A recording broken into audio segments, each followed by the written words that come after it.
Hello and welcome. तो कैसे हैं आप लोग? नामक इस गंभीर समस्या पे आज कुछ बात करने वाले हैं हम, और इस विशेष चर्चा में हमारे साथ हैं मेरे बड़े भाई मुरारी जी। पहले मैं अपना इंट्रो दे देता हूँ आपको। तो मेरा नाम जैसे इन्होंने बता ही दिया, मेरा नाम मुरारी कुमार चौधरी है और मैं दिल्ली गवर्नमेंट में टीजीटी कंप्यूटर साइंस नियुक्त हुआ था 2018 में, और वहाँ से लगभग 2 साल से मैं वहाँ पे टीचिंग कर रहा हूँ गवर्नमेंट सीनियर सेकेंडरी स्कूल में। तो आज हम लोगों की एक मुलाकात हुई है और इसी मुलाकात के दौरान हम लोग आपस में इस चीज़ को डिस्कस कर रहे हैं कि लॉकडाउन हमारे लिए कैसे हमारे लाइफ को प्रभावित करेगा। ये लॉकडाउन है, लॉकडाउन एक तरह से पूरे देश में एक ही सॉल्यूशन अभी सभी को समझ आया है। आप लोगों को पता भी होगा कि कोरोना का कोई अभी परमानेंट सॉल्यूशन, कोई वैक्सीन वगैरह मिला नहीं है।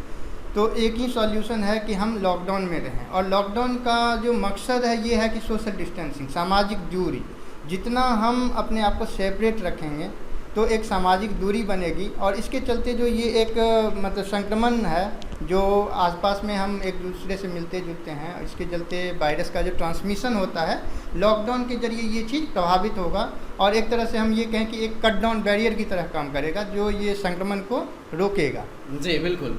तो ये तो थी समस्या, हम लोगों ने देखा कि समस्या क्या है। अब सभी लोग बात कर रहे हैं कि इससे नेगेटिव इफ़ेक्ट्स क्या पड़ने वाले हैं सोसाइटी में, इकोनॉमिक्स पे, हमारे ऊपर, हमारे पढ़ाई के ऊपर।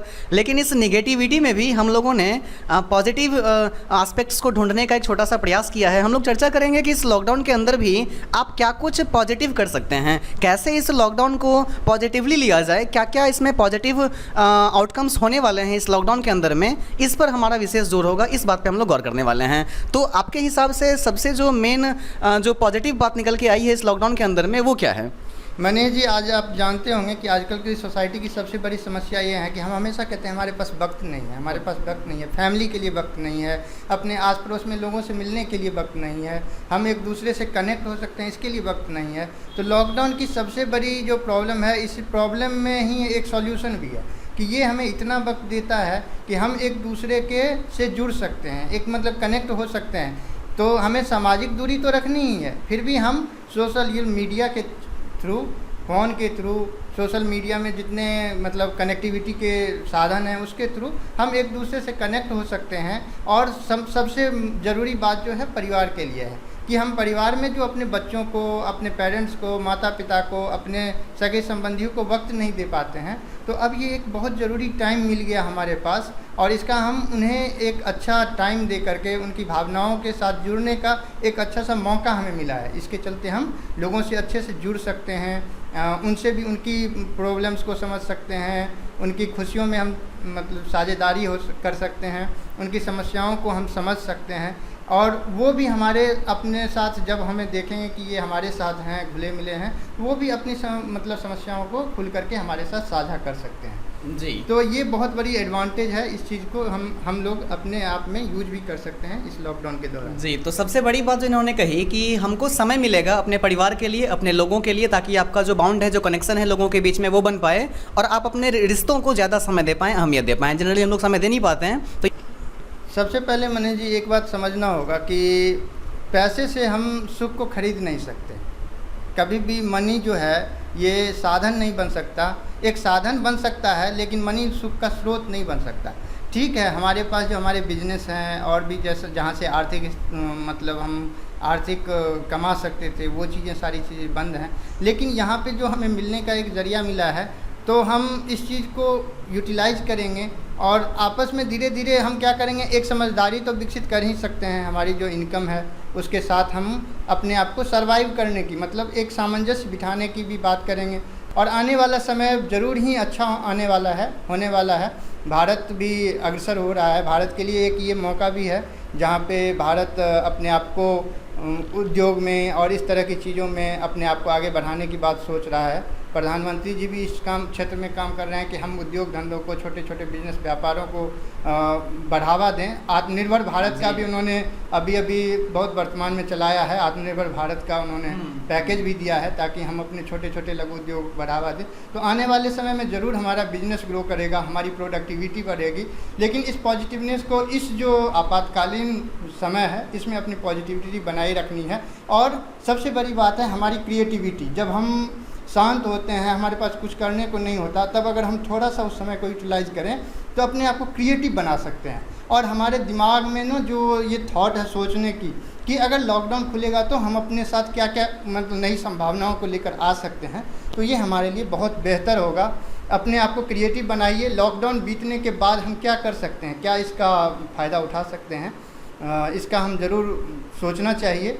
और ये बहुत अच्छा समय है। थोड़ी देर के लिए तो सब परिस्थितियाँ बहुत गंभीर है, लेकिन अगर इसका फ़ायदा उठाया जाए तो लॉकडाउन ख़त्म होते ही हम अपने जो बिजनेस व्यापार जितनी भी चीज़ें हैं उसको नए ढंग से शुरुआत करने की कोशिश करेंगे और इस बीच में अपनी क्रिएटिविटी ज़रूर बनाए रखें। जैसा कि इन्होंने कहा, 2-3 बातों पर इन्होंने गौर करवाया। सबसे पहला तो आत्मनिर्भरता और उसके बाद क्रिएटिविटी। तो ये दोनों ही अपने आप में बहुत ही कमाल की चीज़ है, आप इन दोनों पे ध्यान दें। और जैसा कि हम लोग सुनते हैं, कहा जाता है कि हर शाम के बाद एक सवेरा होता है, तो इसी तरीके से बिल्कुल ही ये शाम भी कटेगा और एक बहुत अच्छा सवेरा आएगा जो हम लोगों के लिए बहुत सारे पॉजिटिव एस्पेक्ट्स को भी लेकर आएगा। एक सवाल मेरा आपसे ये भी था कि हमारे जो बच्चे ऑनलाइन पढ़ाई कर रहे हैं, तो ऑनलाइन पढ़ाई को आप किस तरह से देखते हैं? ऑनलाइन पढ़ाई हमारा कितना हद तक सक्सेस होने वाला है? कुछ ऑनलाइन पढ़ाई को लेकर बहुत सारे डाइपोल बने हुए हैं। कुछ लोग तो इसको सपोर्ट करते हैं कि हाँ, अगर बहुत लंबे समय तक लॉकडाउन बनता है तो हमारे पास एक ऐसा विकल्प होना चाहिए जिससे कि बच्चे का पढ़ाई बाधित ना हो। कुछ लोग इसके अगेंस्ट भी है जो कहते हैं कि पढ़ाई लिखाई के नाम पे कुछ हो नहीं पा रहा है और ये बस फ़ी वसूलने का एक जरिया बन चुका है स्कूलों के अंदर में। दूसरी बात है कि बच्चों के स्वास्थ्य को लेकर कहा जा रहा है कि उनके स्वास्थ्य पे हैम्पर हो रहा है, ये उनके आँखों में तकलीफ़ हो रही है। तो इस बात को आप कैसे देखते हैं? मनीष जी, समय तो बहुत गंभीर है, ये सबको पता ही है कि इस परिस्थिति में सबसे प्रभावित बच्चों की पढ़ाई ही हो रही है। अभी स्कूल में गैदरिंग होती है, बच्चों की भीड़ होती है और हम उसकी संभावनाओं को देखते हुए उस भीड़ को हम अभी बहुत जल्दी से स्टार्ट नहीं कर सकते कि बच्चे आए स्कूल में और फिर उस भीड़ में आ जाएं। अगर कोई प्रॉब्लम होगा तो उन्हें बाद में परेशानी होगी। और इस चलते स्कूल बहुत दिनों तक बंद रह भी चुका है और आगे भी हो सकता है कि कई महीनों तक हो सकता है उससे प्रभावित रहे। तो बच्चों को इस टाइम के लिए तो सबसे बेहतर ऑप्शन है कि आप ऑनलाइन एजुकेशन को सेलेक्ट करें। वहाँ पे बहुत अच्छे मटेरियल है। खुद आपने भी बच्चों के लिए बहुत अच्छा मटेरियल बनाए हैं और मैंने आपके मटेरियल्स को देखा, मुझे बहुत अच्छा लगा कि आप इतनी क्रिएटिविटी से बच्चों के लिए इतने मतलब सुलभ बना दिया। ऑनलाइन बहुत ही बेहतर है। बच्चे थोड़ा बस आप इतना ध्यान रखना कि अगर आप पढ़ने के मन से पढ़ रहे हो तो फिर तो आप ऑनलाइन में उतना ही यूज करोगे जितना आपकी पढ़ाई के लिए ज़रूरी होगा, लेकिन उसको अन्यथा यूज मत करना, क्योंकि जो ये हमारी टेक्नोलॉजी है उसको जितना आप पॉजिटिवली यूज करोगे उतना आपको फ़ायदा करेगा। अगर उसका आप पॉजिटिवली यूज नहीं करोगे तो फिर वो आपको थोड़ा बहुत नुकसान तो देता ही है, ये आप भी जानते हो। तो ये थोड़ी आपकी जो हेल्थ पे है उसको भी प्रभावित करेगा।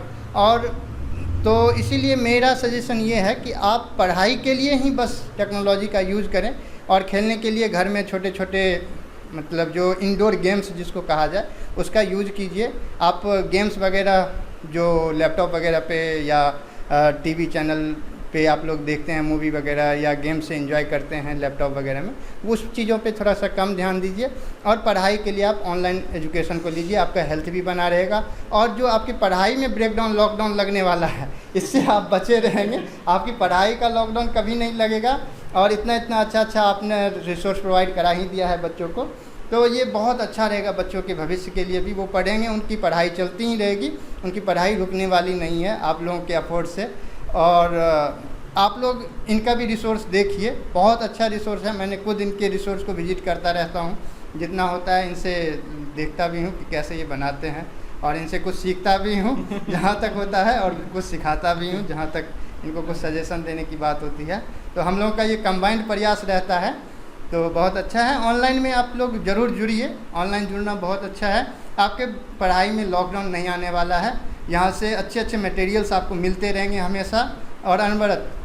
और जब लॉकडाउन हट जाएगा तब आपके लिए यही जो टेक्नोलॉजी है ये आपको सप्लीमेंट्री पूरक की तरह आपके लाइफ में काम आएगा। आप क्लास भी करेंगे और साथ में यहाँ से आपको सपोर्टिंग मटेरियल्स भी ऑनलाइन वीडियोज़ और असाइनमेंट्स वगैरह के तौर पे मिलते रहेंगे आपको। जी, तो बच्चों ये था हमारा एक छोटा सा Q&A सेशन, एक क्वेश्चन आंसर सेशन था हमारा। आई होप आप सब इसको एंजॉय करे होंगे और आपको कुछ ना कुछ बढ़िया सीखने को मिला होगा, आप थोड़ा सा मोटिवेट हो गए होंगे। तो फिर लास्टली वही बात को मैं दोहराता हूँ जो इन्होंने कहा कि आत्मनिर्भर बनें और इस खाली समय में अपने क्रिएटिविटी पे ध्यान दें, पढ़ते रहें, लगातार पढ़ते रहें, अपने नॉलेज को बढ़ाते रहें। यही चीज़ आपको आगे आने वाले समय में काम देने वाला है, आपके एग्जाम्स में और आगे आने वाले टाइम्स में।